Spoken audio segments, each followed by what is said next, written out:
So we're going to do some VOD reviews now. We're going to do DFM versus C9 first. And we're going to go over why I'm not going to cast today. No, I'm not on MSI today. I was on MSI Thursday and Friday, so yeah. We can go over... let's go over why C9 lost against DFM. There's a lot of junglers banned, and they gave them a first pick Udyr, which kind of sucks. But yeah, I guess Nidalee fine into it. The problem is the Nidalee doesn't have any setup apart from his bot lane, I guess. Which sucks a little bit, but yeah. Counter-picking Gnar with Jace, that's what they did. Sure, they last pick mid Orianna into Zoe. I think Zoe probably gets the push early, but Orianna has a lot of kill pressure at 6, I presume, and Orianna probably scales better in fights. Basically, what C9's comp is, it's just a poke comp, right? Look at this. You have insane poke. I don't know if did Sven go on hit Varus or poke Varus this game. I can't remember, but whatever. It's still a poke comp. You have really good engage with Leona, but it's very unreliable. I think their engage is really unreliable. If you're playing Varus Leona into Kai'Sa Alistar Zoe, I think your engage is really unreliable. It's Merc Threads central. It's cleanse central. There's no real point and click herder engage here. So yeah, their engage kind of sucks. They have a lot of AP damage in mid jungle, which kind of makes Zoe life easier. They have pryos in early game though. They have pushes in early game, right? I think the top's gonna have the push. Bot lane's probably gonna have the push. Mid lane's probably gonna be contested. Nidalee is slower than Udyr a little bit, but it's probably better than 2v2s in top side, so he should path top. But both junglers will probably path top. Even though I've already seen this game, it makes sense. There's no real reason to path top. What I think Blabber should do this game is path top and then backtrack to bot grab. That's what he should have done. But instead, we know what he did, right? Varus didn't play poke Varus though. Yeah, I think that maybe it's because he wants to be a bit more late game insurance, but I think poke Varus is really good here. I mean, you have Nidalee Jace. Jace will be on a side lane, yeah, but poke Varus is pretty OP, I think. But when he has lethal tempo, it's kind of expected he's going to go on hit. So they warded red, which is kind of nice. This ward on red is actually really nice because now you know where Udyr's starting. And if now they question mark ping it, you saw. So now they know that Steel's starting bot side. And now this actually benefits Nidalee, okay? This benefits Nidalee. Why does it benefit Nidalee? Well, because she starts blue. And that means that when they both get the top side, Nidalee's red buff will be on for longer, right? If he starts red, Nidalee starts blue, and Nidalee gets red second. Very basic. Nidalee will have red buff for longer, especially when she has Conqueror red buff, and Udyr has no red buff. He can't win 1v1. So if you wait out Udyr red buff, you have prio in the early 1v1, if you're Nidalee, with Conqueror. Both junglers pathing top side, really good. The reason that Blabber is doing this is because top should have the push. Now, I don't know what happens in this game that Blabber dies on Crab, but he should have top push this game. So I will give Blabber the benefit of the doubt. The top lane should be pushing, and he should have help from Jace to get this Crab. And that's probably their comms. Their level 1 comms are... Fudge, do you have top push? Yes. Okay, I'll path top. Can we contest top grab? Perks Fudge? Yes. Then that's the idea. That's what they want to do. That's why Perks probably contesting the push, and that's why Fudge... I wish the camera went top here. Yeah, I think Fudge needs to push now. I feel like he should have more push.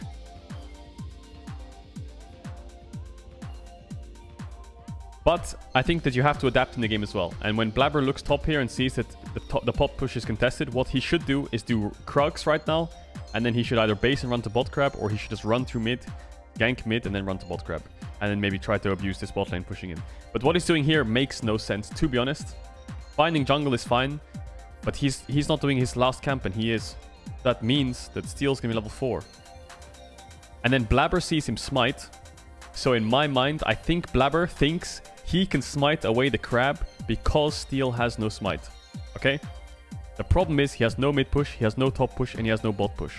So as soon as he steps into this river, he's actually alone. And now, this is a normal... Not a normal... This is not a normal thing. Obviously, he completely grieves it. We know exactly what's about to happen. But he knows Udyr has no smite, and I think that's what led him to believe that he could just steal this away. And the problem Blabber has here is he made a big mistake of showing. Finding jungle is good, so that Jace is a lot safer. The problem is, once he found Udyr, and Udyr starts his top grab, what's gonna happen if Blabber gives his top grab up? Well, Pog, let's go, man. Udyr's gonna run top. Jace's wave is pushing into Gnar, which means that he needs to crash the wave, which means Udyr can stop him crashing the wave, which means they're fucked. Or Udyr just runs through mid and takes bot grab too, and he's already ahead, and he takes his bot camp respawn. Whereas Blabber can only really do Krugs and base. So as soon as Blabber loses this crab, he is fucked. You have to know that. He's fucked once he loses this crab. Who else is fucked? Well, Fudge is fucked. Hard trading top. Jungle has prio. Top lane's fucked too. Perks can't help top. He zoom. So the whole early game fell apart. Not here. The whole early game fell apart here. This is where the early game fell apart. What he should have done is not shown. Taken this, maybe cover top. Taken this, maybe gone to bot crab. And maybe put a ward for Fudge. That covers out Steel being topside because it's warded. And it means he can get bot crab. Yes, Fudge might have to TP back because his wave's going to suck. But that's fine. That's fine. The early game's lost here. The crab was just... The crab was just horrific. But this is where the early game's lost. Jungle should not show. And we all know what happened, right? And now Steel gets the crab denied. Is his bot lane taking bot crab? His bot lane took bot crab. Okay, that's a horror. So let's imagine Blabber didn't do that and Steel got top crab, okay? Look at top wave. Yeah, like this Chase can't lane.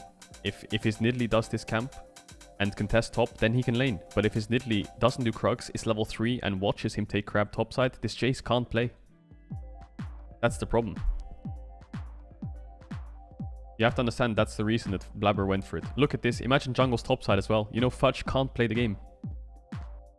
He has to base and wait for, I don't know, maybe Vulcan to base and run top or something. Because this Gnar can just hold the wave. Now the Gnar is going to start pushing because he's going to stop Jace's base. Because the creeps will start hitting him. So now it's fine. But if that happened, then he'd be really fucked. Look at this wave. You see that? You see that? If Blabber... Look at this. You can just about see it. The problem is... This is obviously a problem, right? This is obviously terrible. But the biggest problem is right here. Keep your eyes up there. That's the biggest problem. The wave's frozen. That means if Blabber doesn't get this crab and he's level 3, Jace can't lane. Look at that wave. He can't lane. And showing his jungle is terrible in the early stages game. If you show his jungle just to scout enemy jungle, if you play at Volibear, it's fine. If you play things like Volibear, it's actually fine.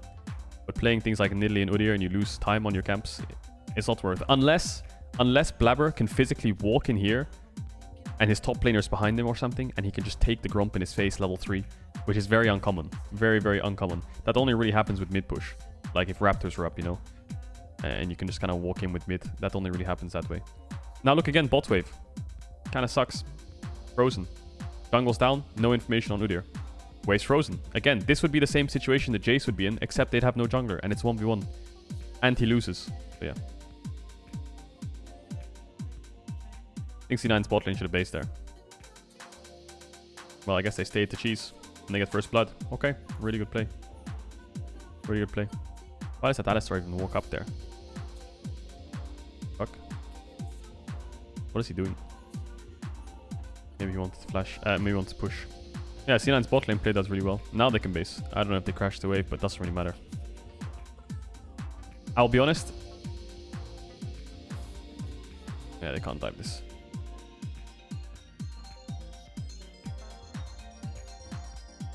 Alistar's their auto-filled coach. The only thing I know about Kazu is... I don't know who told me this, but Kazu, the DFM support, has retired 5 times. I don't know if that's true or not, but someone said that to me a couple days ago. Someone said that Kazu has retired 5 times. Which is crazy. So now the problem Blabber has is top lane 2v2 is losing. But it's fine, because Jace will do better than Gnar. If Jace can just get some vision, just take this pink away and maybe put a ward like here or something, or here with the pink or something, or some defensive pink here to see mid moves.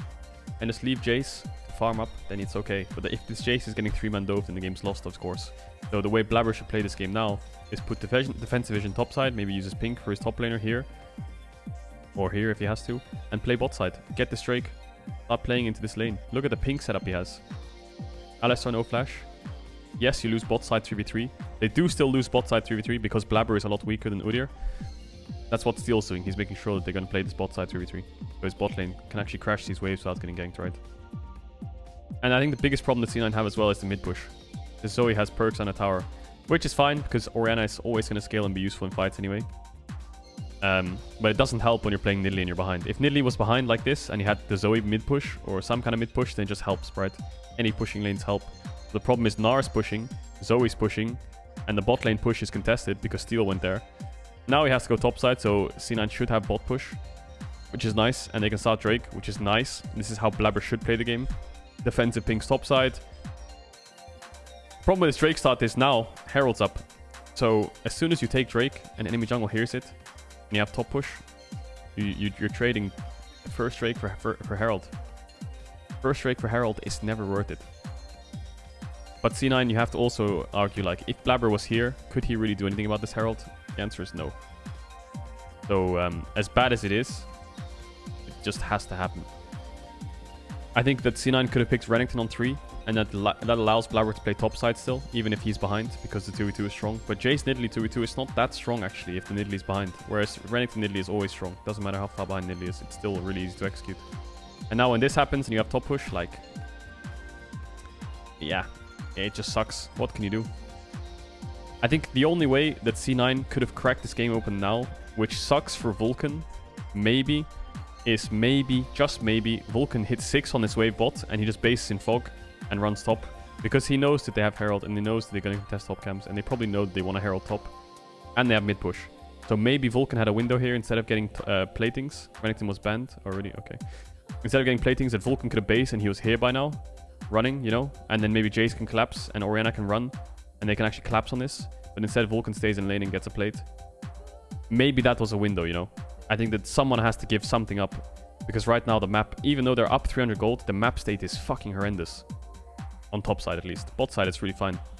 Bot side they're chilling really hard. Maybe now Vulcan can roam. Maybe this is better roaming time. But now it's expected, right? But yeah. C9 still have a good poke comp. Jace will still outscale Gnar. Orianna will still be more useful in fights. Varus Leona is always still really good level 6. Just Nidalee's really behind. And if Nidalee's behind, then the game's really rough.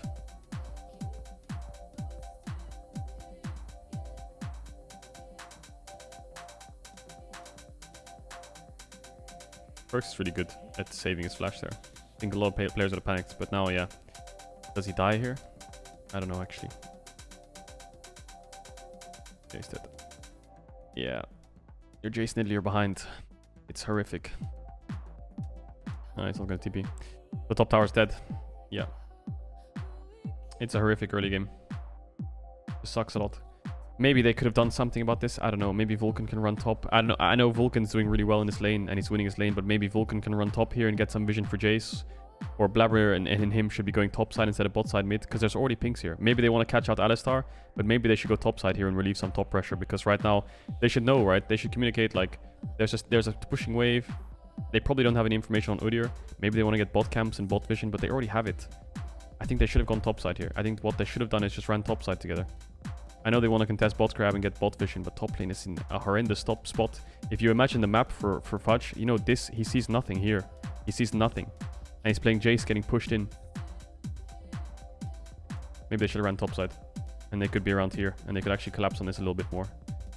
But yeah, still, it's like hindsight thoughts. But I think that somehow you have to get the Jace some kind of vision, maybe. But even, the problem they have is even if Vulcan runs top and gets vision, and then runs back through mid to bot, in 30 seconds time, DFM will just retake it. With Zoe pushing the wave. Gnar catches one wave on the tower and pushes, and then Udyr just comes again, and they just take vision again. So it's a really hard game state. Even though the gold was even, like, the game state is really, really terrible. So yeah. I mean, Blabber gets the bot grab, he gets his Raptors. Maybe he can get his Crux too. Maybe they can zone away Kai'Sa from a wave. No, they can't. It's not the end of the world. 2k gold down at 10 minutes. It's not the end of the world. Yeah, I mean...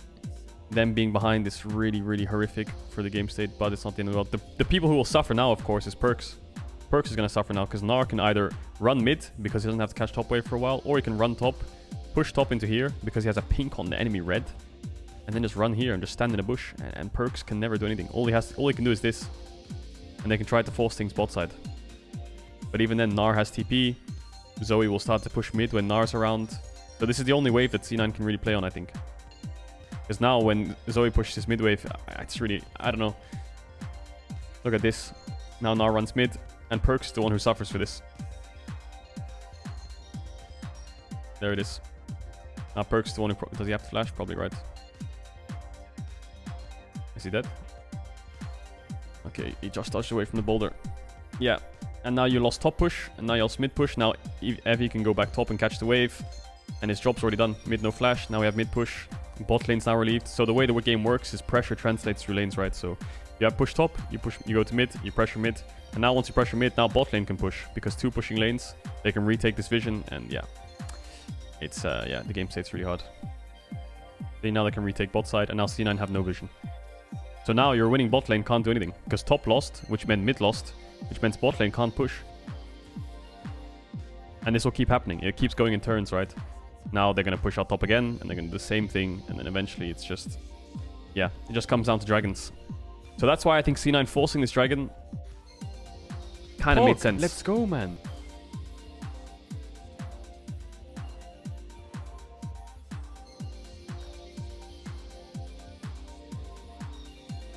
That was really lucky that they got this dragon. That was really lucky.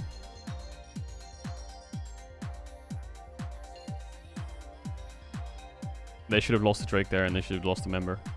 Obviously, they stole it with Nidalee Spear, but on paper, they should not have got that Drake. Now you lose your bot camps. Yeah, Jace is getting something here, which is nice, because Gnar had to TP in. Great, he's gonna get like a couple plates maybe, a little bit of CS, but still, it's not like game winning, right? He's still 300 gold down. So being 2k gold down is not the end of the world for most teams. But with what C9's playing with Nidalee Jace, it just hurts a lot. The only way they can come back is like mistakes maybe. And maybe Sven and Perks can clutch a fight together, because their champs are really strong, right? On hit Varus will do a lot of damage frontline. And Orianna can clutch a fight too. And Perks is up a level still. A little bit ahead in XP because Arya is roaming around. I think Arya will probably get level 11 off this wave. So it's probably not that far ahead. Yeah. So Perks, yeah, it's pretty even. Anything's always ahead, right? She has a kill. So C9 will get bot tower because Gnar pushed out top with no TP, and Alistar showed top side. So now they can walk up and get bot tower. Great. This is really good. They're probably going to lose Herald, and they're going to lose their top side vision. Again. So Fudge can't really do much this game.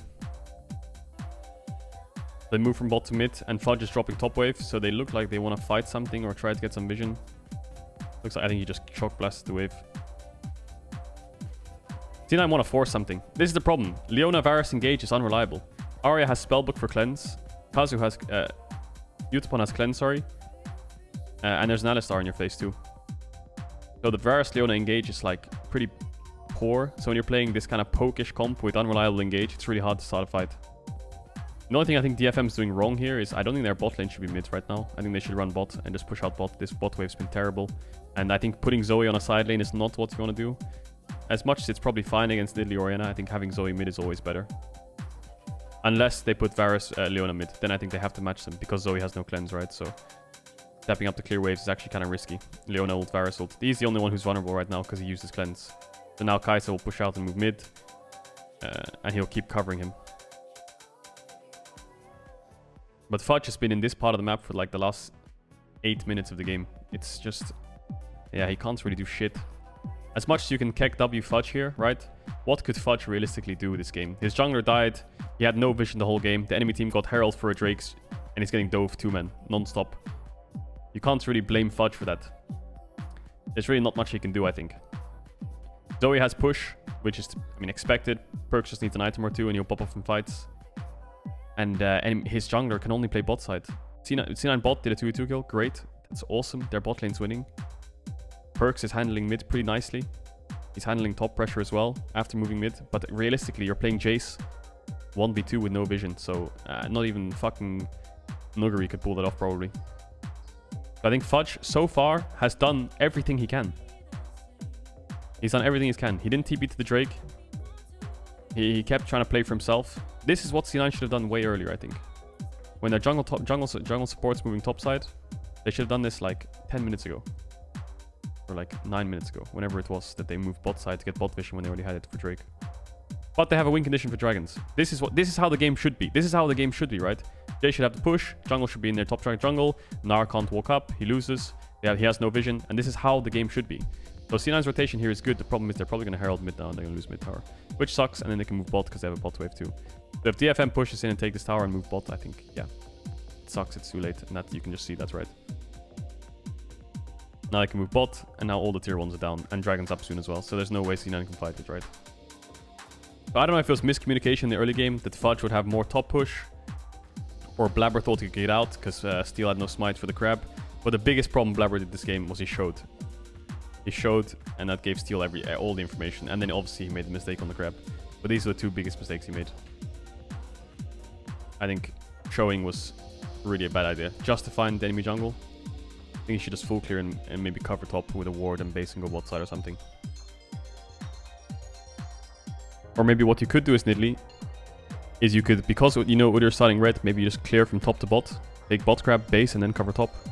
Makes it more efficient because then your top camps respawn when you're top side still, so it gives you more time around top side, which is actually interesting because a lot of junglers think, okay, I want to play top side. Oh, my phone just fell. A lot of junglers say, I want to play top side. So how do I play top side? Well, I'll start bot side and path top. Okay, sure. Once you start bot side and path top, you can spend about 30 seconds here until you have to base and go to your respawn. But if you start top side and go bot, what you can do is full clear, base, go top side, take the top grab, or trade for bot grab, base, and go top side, right? And then you can stay around top side for 30 seconds, and then take your top side respawn, and then stay around top side even more. But that's actually a really good thing. Canyon does that a lot. He starts on the side that he wants to play for, and then when he bases after clearing to the opposite side, and his top laner plays safe. Let's go, man. He takes bot grab, his top laner plays safe, puts a ward, amazing content, gets pushed in early, and then he bases, runs back top to his respawn, and then he plays top side, and he has two camps to play around while he's top side, you know? Like if you watch Canyon's Graves game yesterday, what he did was got a Scion leash top side when he played Graves, then he did a full clear into bot side, full clear, took bot grab, took enemy raptors, took double crab, took his respawns, based, and then went top side again. Because he plays top side after starting top side. And he took the enemy top camp's respawn on the third respawn. It was really good. That was yesterday. Good pick. Jace flash Q was unnecessary, I have to admit. Cool, Jace 2 items now. So Jace should win side lane. So the good thing is Jace should win the side lane against Gnar, which is great. And C9 playing top side, top defensive vision for Nash. I think DFM's Nash is not super fast, but it's decently fast with Kai'Sa. And they're keeping Zoe mid, which I think is crucial, because Zoe can have cleanse now if he needs. Oh shit. He's dead. I think Perks just wanted to get some vision here. Probably didn't expect them to just drop the wave and just run top. Yeah. Small mistake. Dies. Now they can push in top. Maybe they can even hit top tier 2. Or even start Nash. They can do whatever they want now.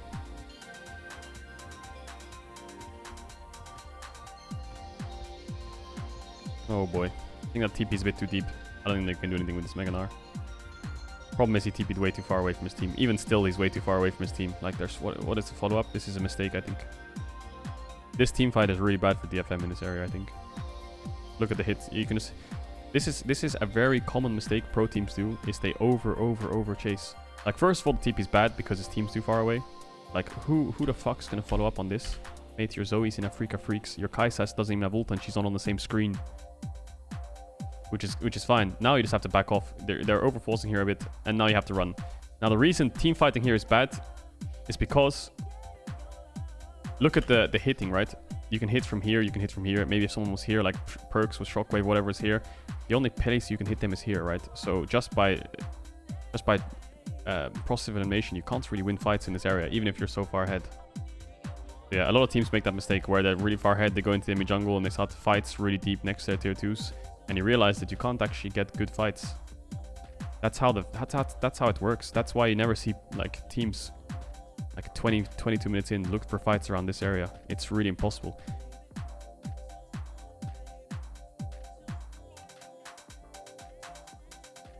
Like for example, lots of teams do the same thing where they walk in here and they try to get these pinks at 20 minutes when they're slightly ahead, which is impossible because once you walk in here, if you're contesting this pink, enemy team can hit you from here, here, and here from the tower. And what are you doing? You can only chase into their towers or into their nexus. It's terrible. Terrible fights. Okay, so C9 is setting up on this Drake because they have a really good Dragon Wing condition, right? They have 2 Drakes. Their positioning is good, and now you might be wondering, why did they drop midwave? A lot of people who are like new to the game, a lot of people talk about midwave, right? And there's a lot of layers to the midwave push. Having mid push is always good because what that means is you can control this area, right? Which is great. But C9 are actually playing smart. They're playing over waves. And now waves give you information because if someone was to show here, that means that the FM can get full control of the river, right? But instead of going for mid wave, C9 drop it. They play through bot, which is a very common tactic you'll see pro teams do.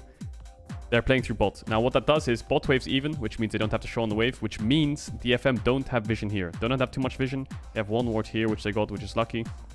or really well placed, which means they're going to play through bot, which means when the fight actually starts to progress and Drake starts, it's actually even. It's actually an even playing field, right? DFM, if you look at their fog of war, they probably see to about here. They can't actually see back. And it's the same for C9. Once this ward dies, they can't really see back. So it's actually a really even fight. So if a team's behind or slightly ahead, what they'll do is they'll drop mid wave sometimes, or they'll drop bot wave, and they'll go to the opposite way. So instead of C9 trying to get this going and then push through their enemy's vision, it's really risky against things like Zoe. Fuck the mid wave. No one gives a shit. Let's set up here so that we don't have to play against the Zoe when we face check them, right? So a really standard thing. Really well played from C9. Good setup. Really good setup. So now I can actually have somewhere to run to. Problem is the enemy team's really far ahead. That Gnar just fucking ran it. And Perkz didn't have flash. I think Perkz made a small mistake there going for blue. I mean, as nice as blue buff would be, the second he sees Alistar here, he knows he's fucked. He's no flash. He can't walk into Udyr. He can't walk into Alistar. He has no flash. He's dead. So Perkz dies because Kai's ults on him. Gnar dies because I don't know what that Gnar is doing. I don't know if he thinks he's Mega Gnar or something, but that guy just ran in. Oh, he does. His Mega Gnar just ran out. So that's a small blunder, I guess. You see, he jumped, flashed, and his Mega Gnar just ran out. What did Vulcan do? Did Vulcan try to save him? Yeah, Vulcan going over the wall tried to save Perkz. I think that's also... Yeah, sucks a bit because now his team can't help him. They die. Really well played from DFM. Good setup, good engage. Kazu played that really well by coming from the side and like kind of sandwiching Perkz there. More mechanical intricacies in fights. And now I can Hex Flash over the wall if he wants to. C9 have no vision, so it's really hard for them to walk up now. I think if Kazu just Hex Flashes over, he can just get a combo. He still has ult as well. That spear bought him a lot of time though. Yeah, Sven dies, no flash. I think DFM should not take this fight. Maybe they should actually. Yeah, I think taking this fight would be expected. Fudge plays it really well. Really well played from Fudge. Gets 2. They actually get Kai set as well. So it's actually a 4 for 4. Which is ridiculous considering the start of the fight when your mid support are dead. Kind of annoying this replay in reviews because, I mean, I want to see the setup. Yeah, they have monster topside setup. The reason they have this is because if you look after the fight, I'll go back a little bit more just so we can see the live thing. What happens is they get the dragon and they run away. The difference is they have to all base still now, or at least a couple of them do. Blabber especially. But the enemy team is sprinting topside. What they're doing is they're dropping bot side. What Evie's probably going to do here is push mid, run top, try to contest their top camps because he knows that his bot camps are up and they're all on the bot side of the map. And if they ever want to get top side, they have to show through here. And if he pushes the wave in time, that means they're going to show for 100%, right? And if they want to be cheeky and go like this, it's going to take them way too long. So, really good play. They realize that they have a really big tempo now, even though they just lost this Drake because they have TP on Zoe and their team's coming up and they have full vision coming topside. So that's why after this replay, the enemy team has vision topside. They took away the red buff. You can't see it. They took away red. They took away Raptors. They didn't get the Krugs. Doesn't matter too much. Oh, actually, Blabber got the red. How did he get there in time? Looks like they didn't do too much, actually, then. Just one pink and a couple wards. And they pushed out mid. So really good play. That's just how pro teams work. It's all about tempo. They used all their time bot side to get the Drake. So now we can run top side. Great. So now the game's all about Nash. Drake's dead. There is a soul point for C9. So DFM have to be careful about bot side. But they should have mid push. They should have bot push if Steel hovers around. That's a lot of traps. Holy shit. But yeah, it's all about waves now. All about waves and information. That's how the late game works. Kai's at 3 items. Zoe's almost 3 items. Gnar is a bit behind, so Fudge will win the side lane. He is really fed. Fudge is like the win condition for C9 now, alongside the scaling carries, right? But he needs to start pushing out sides. The problem is he only has 1 pink, so he can't really push out that far. Look what they're doing. They're making sure they hover bot side because they don't want Fudge to be able to get pressure here and then base. And then DFM have a lane pushing into them. Varus, no flash. Really good engage. Really good engage from DFM. Really smart play. Covering bot so Fudge can't push and then just hard engaging mid. Flashing onto Sven with no flash. They'll get Nash now, I think, right? Yeah, Blabber, this is the thing when you push waves. Blabber shows on mid wave. They can see him. They have pinks as well, so they have full information of how much time they have to work with. And yeah, there's no chance they can do anything. What you normally do now is when Baron's dead, you run bot side and you get vision because the enemy team uses tempo. Similar to the Drake that C9 just did earlier on. They're using all their tempo on Baron. So what they could do here is, well, Vulcan's just coming out of base, so that sucks. But they could push this. Maybe they could push this. Maybe try to set up a pick on bot side, but this is very common. and pro teams don't really fall for this anymore. When the enemy team uses all their time on Baron, you can see exactly what C9 did. Let's just go back a tiny bit. So Drake's up, yes, but because DFM used all their time on the Nash, first of all, they tried to defend their mid tower, so Zoe overstays. Kai'Sa bases, Udyr greets for camps, so that means that C9 have a really big tempo advantage, right? They have a lot of time to work with. So they get some vision in their bot side to set up for Drake, which is always a win-win, because you're going to set up bot side anyway, because you lost Baron. So they're going to get mid push, even though the enemy team has Baron. They're going to get vision, perks and a TP back. So this is actually a good setup for C9 now, because it's their 4th Drake in 30 seconds, and they have a good setup wards. They have a bot wave, which is in a nice state. Even though it's pushing into them, it's a nice state. And they have full control here. So although they lost the Baron, and although they're down 5k gold, DFM don't actually have control. And control is a resource in League, right? Just like gold, tempo, items, anything like this, buffs, whatever it is. Every single resource in League counts. So having this vision, vision's also a resource. Having this vision and actual tempo on the map really helps. Evie has to TP back to try and contest it. And the Kai'Sa W actually helps a lot, because now they can start to walk in. Heal and Kazu the front line. Evie 2, Ahri is going to push mid. This engage from Kazu was a bit crazy. He just wants to pull the trigger here and get into perks. I think perks could have flashed that knock up, but it doesn't really matter too much, because this is actually not a bad fight now. This is not a bad fight if C9 can pull back, but perks oversteps.